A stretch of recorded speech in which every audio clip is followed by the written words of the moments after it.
నమస్కారం. గట్టిగా అరిసంతండి.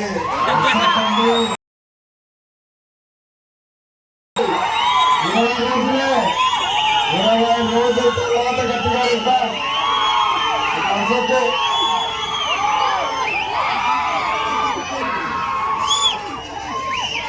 ఎక్కువ సోది చెప్పదలుచుకోలేదు. ఈరోజు డైరెక్ట్ గా పాయింట్లకి వస్తాను. గ్రామాలన్నీ తిరిగిన, కొండెక్కిన, కాలంలో దిగిన, ఇంటింటికి వచ్చిన, సందులో ఊరిన, ప్రతి గడప టచ్ చేసిన, అవునా కదా? ప్రతి గడప టచ్ చేసి ప్రతి ఒక్క మహిళని, పెద్దని, అమ్మని, తాతని ప్రతి ఒక్కరిని అడిగా ఏందమ్మా మీ సమస్యలు అని చెప్పేసి. ఎందుకంటే చాలా వరకు ఈ చుట్టుపక్కల ఉన్న పంచాయతీలంతా ఎక్కువ సమస్య దేనిపైన ఉందంటే నీటి సమస్య ఉంది. మరి నేను చెప్తున్నా ఈ సమావేశంగా, రేపు కానీ మన ప్రభుత్వం వచ్చిందంటే ఖచ్చితంగా ఫస్ట్ అండ్ ఫార్మోస్ట్ మేము చేసేది ఏంటంటే నీటి పైన దృష్టి సాధించేది.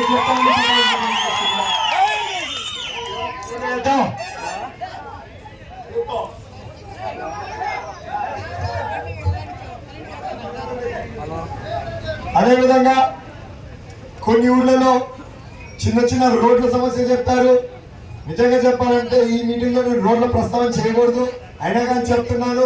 ఖచ్చితంగా అరొకరో రోడ్లు ఏవైతే మిగిలిపోయినాయో, పోయిన మన ప్రభుత్వం ఉన్నప్పుడు ఏవైతే వేసుకోలేకపోయినామో ఖచ్చితంగా నేను వచ్చి దానిని ఖచ్చితంగా అయితే బాధ్యత రానని చెప్పి ఈ సభాముఖంగా తెలియజేస్తున్నాను.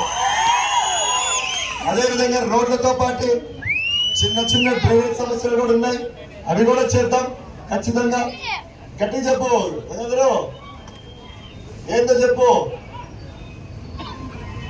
ఎలా పబ్లిక్ టాయిలెట్సా? పబ్లిక్ ఎక్కడ నుంచి చెప్తానండి. పబ్లిక్ టాయిలెట్స్ కోసం మనం ప్రభుత్వాల కోసం వెయిట్ చేయక్కర్లా.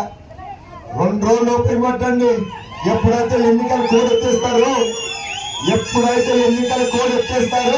ఎత్తిన వెంటనే ఖచ్చితంగా మీకు పబ్లిక్ టాయిలెట్ కట్టించే బాధ్యత నాదని చెప్పి తెలియజేస్తున్నారు. అదేవిధంగా మీ అందరికి తెలుసు, మన ప్రాంతంలో చాలా పరిశ్రమలు ఉన్నాయి, అవునా కదా? ఎక్కువగా లేబర్ ఉన్నారు మన దగ్గర నుంచి. నల్లబండ ఫ్యాక్టరీలు అయితేనేమి, గ్రనైట్ ఫ్యాక్టరీలు అయితేనేమి, సిమెంట్ ఫ్యాక్టరీలు అయితేనేమి, ఆ చిన్న స్టీల్ ప్లాంట్ అయితేనేమి, ఈ పక్క బంజారా కూడా ఉన్నట్టుంది.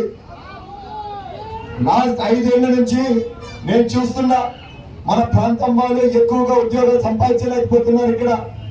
ఎప్పుడైతే మన ప్రభుత్వం ఉండేనో 2019 వరకు ఖచ్చితంగా ప్రతి ఊరి నుంచి ఎవరో ఒకరు ఉద్యోగం అయితే ఉండేది.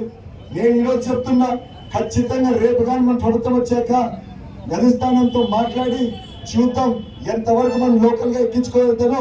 ఖచ్చితంగా ఒక మాట అయితే మీ తరఫున అధిష్టానంతో వ్యాపారస్తులు వాళ్ళు ఎవరైతే వాళ్ళు ఉన్నారో పెద్దలు ఇక్కడ వాళ్ళతో మాట్లాడతారని చెప్పి ఈ సభాముఖంగా మేము తెలియజేస్తున్నాను. ముఖ్యంగా నల్లబండల ఫ్యాక్టరీలో చాలా మంది ఓనర్లు ఉన్నారు, చాలా మంది లేబర్లు ఉన్నారు. మా సుంకన్న టీ అమ్మేవాడు ఉన్నాడు, మా లలితమ్మ బజ్జీలు అమ్మే ఉంది, దాంట్లో బిట్లు తయారు చేసి ఫారూక్ ఉన్నాడు, గిడ్డంలోకే జమీర్ ఉన్నాడు. మరి ఈరోజు చెప్తున్నా, రేపు కానీ మన ప్రభుత్వం వచ్చిందంటే ఖచ్చితంగా ఏ విధంగా అయితే ఒకప్పుడు మనకి నల్లబండ ఫ్యాక్టరీలు, గ్రానైట్ ఫ్యాక్టరీలు ఏ విధంగా నడిచేటివో అదే విధంగా తెచ్చేయడానికి పూర్తి బాధ్యత తీసుకుంటారని చెప్పి ఈ సభలో తెలియజేస్తున్నాను.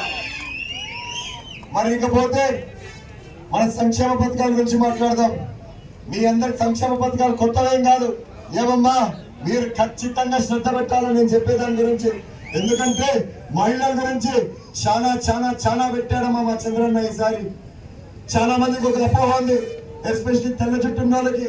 ఏమన్నా నీకు పెన్షన్ వస్తుందో రాలేదో నాకు తెలియదు, కానీ నేను చెప్తా ఈరోజు ఏ విధంగా అయితే నీకు పెన్షన్ ఇంటికి వచ్చేదో అదే విధంగా వాలంటీర్ వచ్చి మీ ఇంటికి చేర్చేటట్టుగా బాధ్యత చంద్రన్న తీసుకుంటాడని చెప్పి ఈ సభాముఖంగా నేను తెలియజేస్తున్నాను.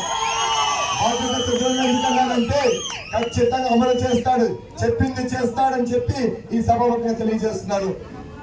అదేవిధంగా కేవలం 3000 కాదు కానీ అది ఏకంగా 4000 చేశారని చెప్పి ఈ సభాముఖంగా మీ అందరూ తెలియజేస్తున్నాను.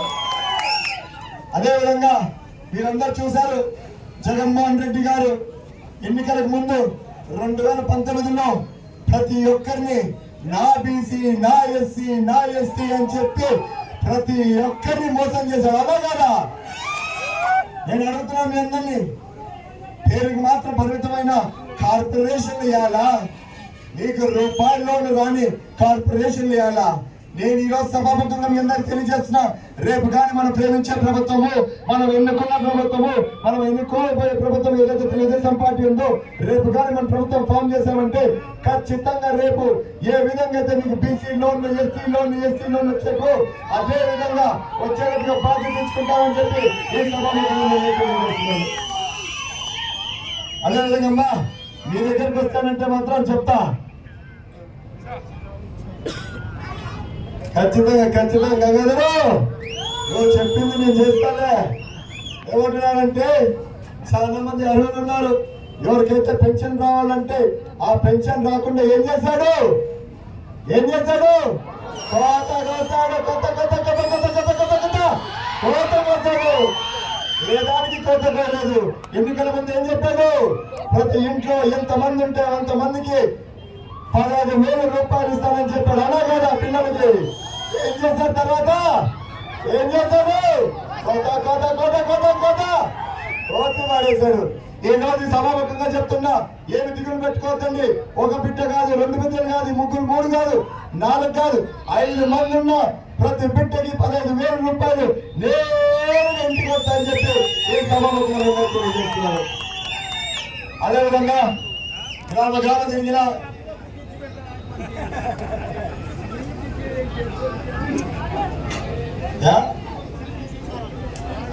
అవునమ్మా, నేను మాట్లాడతాను మీ గురించే కదా. అదేవిధంగా గ్రామం తిరిగేటప్పుడు చాలా మంది ఒంటరి మహిళలు కనిపించారు నాకు. చాలా మంది కనిపించి ఒకటే అన్నారు, ఏమన్నా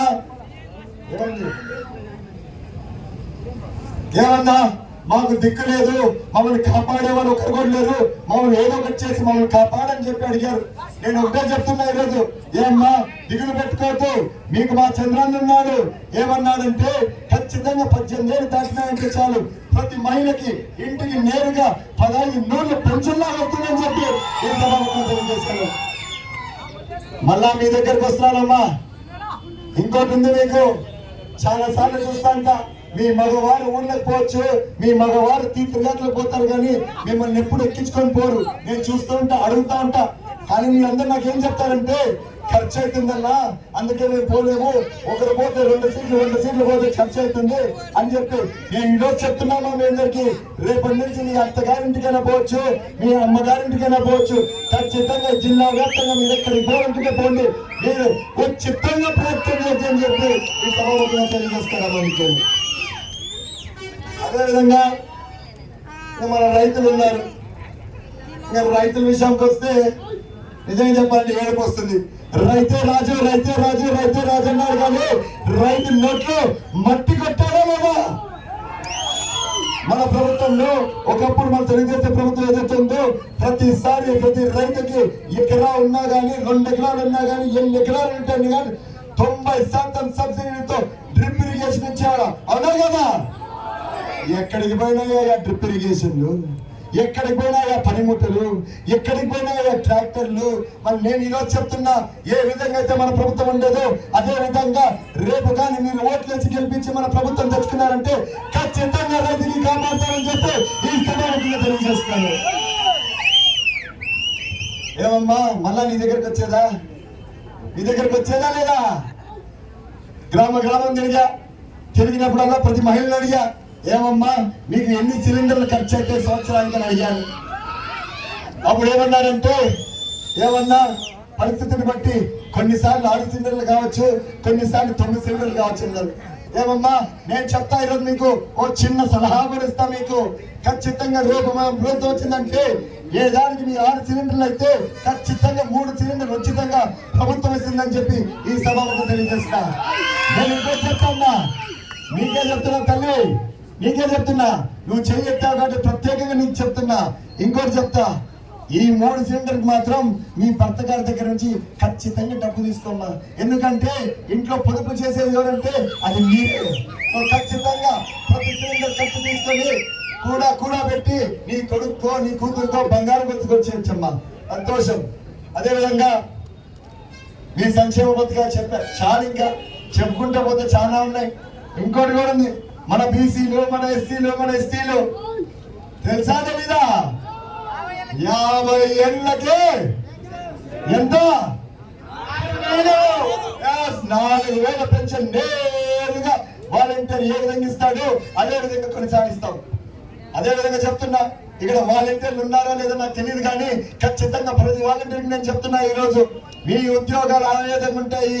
ఉద్యోగాలు ఉండడమే కాదు, కానీ మీ గవర్నమెంట్ ఏదైతే 5,000 ఉందో ఖచ్చితంగా రేపు 10,000 చేస్తామని చెప్పి ఈ సభాముఖంగా మీరు వాటర్ చెప్పాయి కదా, ఫస్ట్ చెప్పిండే వాటర్. ఇకపోతే ఒక చాలా ముఖ్యమైన విషయం ఖచ్చితంగా మీరందరికీ నాకు తిండేదే. ఇలా ఎంతమంది రైతులు ఉన్నారు, ఎంతమందికి భూములు ఉన్నాయి? అందరికీ భూములు ఉన్నాయి. సత్యాన్ని ఎత్తకూడదు చెయ్యి, నువ్వు మా అందరికంటే పెద్ద సత్యాన్ని. నీ దగ్గర ఉన్న భూమి నాలో అడగడం లేదు, అయినా కానీ చెప్తా, ప్రతి ఒక్కరు ఖచ్చితంగా వినాల్సిందేది. ఇదిగో అయ్యా, నువ్వు అంగడిలో ఉండి నువ్వు కూడా వినాల్సిందేదే. ఇది నీకు కూడా వర్తిస్తుంది. సెంటు భూమి కాదు కానీ 1/2 ఎకరా ఎన్ని ఎకరాలు ఉన్నా కూడా జాగ్రత్తగా వినండి. మీరందరికీ పాస్బుక్లు ఉన్నాయో లేదా? ఉన్నాయి కదా. ఒకప్పుడు మన పాస్బుక్లు ఎలా ఉండేవి? మన రాష్ట్రం ముద్దేసి ఈ విధంగా ఉండేది. అవునా కదా? ఇది మన పాస్బుక్. ఒకప్పుడు ప్రస్తుత ప్రభుత్వము, వైకాపా ప్రభుత్వము ఏదైతే మన 2019లో ఎన్నుకున్నామో ఏం చేశారు? ల్యాండ్ టైటిలింగ్ యాక్ట్ అని చెప్పి కొత్త చట్టం తీసుకొచ్చారు. అవునా కదా? విన్నారా లేదా? ఇది ఒక్కసారి చేతులు ఎత్తండి, నేను చూస్తాను. ల్యాండ్ టైటిలింగ్ యాక్ట్ అంటే ఏదో మనం కాపాడడానికి రాలేదు, వాళ్ళు గుంజుకోవడానికి వచ్చినారు.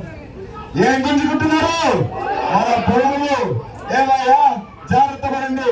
ఎందుకు చెప్తున్నారంటే ఈ ల్యాండ్ టైటిలింగ్ యాక్ట్ అనేది ఏదో తీసుకొచ్చారో దాంట్లో చాలా లింకులు పెట్టాడు. ఫస్ట్ లింక్ ఏంటంటే పాస్బుక్లు మనతో ఉండవు. పాస్బుక్లు ఎవరితో ఉంటాయంటే రిజిస్ట్రేషన్ ఆఫీసర్ దగ్గర ఉంటాయి.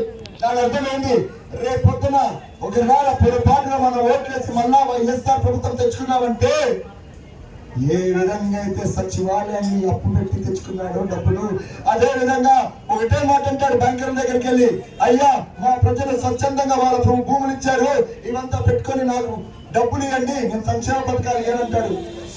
జాగ్రత్త పడండి, తస్మాత్ జాగ్రత్త. ప్రతి ఒక్కరు ఆలోచించండి. రేపు కానీ మన ప్రభుత్వం వచ్చిందంటే ఖచ్చితంగా ఫస్ట్ మొదటి సంతకం చంద్రన్న ఒకటే అన్నాడు, ల్యాండ్ టైటిలింగ్ యాక్ట్ రద్దు చేస్తానని చెప్పి సభాముఖంగా తెలియజేస్తున్నా. ఎక్కువ సమయం లేదు, నేను ఇంకా 2-3 పనులు తిరగాల. దయచేసి నేను అడిగేది ఒకటే, మీ అందరినీ మనం అభివృద్ధి చేసుకుంటా వచ్చాం. గత 5 సంవత్సరాల నుంచి అభివృద్ధి అనేది ఆగిపోయింది మన తాడిపత్రి నియోజకవర్గం వ్యాప్తంగా.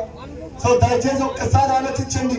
నేనైతే ఒకటే చెప్తా, రాబోయే కాలంలో మీ అందరు ఆశీస్సులు ఉన్నాయంటే మా పెద్దవాళ్ళు ఎవరైతే నాకు స్ఫూర్తిగా నిలబడ్డారో రాజకీయంలో, జేసీ దివాకర్ రెడ్డి గారు అయితేనేమి, జేసీ ప్రభాకర్ రెడ్డి గారు అయితేనేమి, వాళ్ళకంటే 10 రెట్లు పనిచేసి మీకు చేదోడు వాదోడుగా ఉండి మీకు ఎటువంటి సమస్య వచ్చినా నేరుగా నా ఇంటి దగ్గర రండి.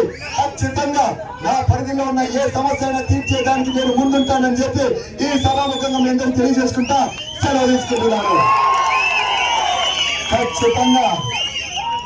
ఖచ్చితంగా రేపు పొద్దున కానీ మన ప్రభుత్వం వచ్చిందంటే నేను మాత్రం మీ అందరికీ ఖచ్చితంగా ఒక హామీ అయితే ఇస్తా. నీటి హామీ. ఏది చేసినా చేయకపోయినా మొట్టమొదటిగా నేను తీసుకునేది ఏంటంటే నీటి గురించి. అది తాగునీరు కావచ్చు, సాగునీరు కావచ్చు, 2 పైన దృష్టి పెడతానని చెప్పి ఈ సభాముఖంగా తెలియజేసుకుంటూ, దయచేసి మీరందరూ అభివృద్ధి కావాలంటే రేపు పొద్దున 13వ తేదీ ఎప్పుడైతే ఎన్నికలు వస్తాయో ఆ రోజు సైకిల్ గుర్తుకేసి ఓటేసి గెలిపిస్తారని చెప్పి నేను కోరుకుంటున్నా. నాకు తెలిసి ఈ పాటిగా మీరందరూ ఈవీఎంలు చూసి ఉంటారు. మనకు 1వ నంబర్ వచ్చింది. ఖచ్చితంగా 1వ నంబర్ పైన 1వ నంబర్ పైన నొక్కి సైకిల్ గుర్తుకు ఓటేస్తారని చెప్పి కోరుకుంటూ సెలవు తీసుకుంటున్నా. ఏమైనా నాకు లేదా ఇక్కడికేనా సంతోషం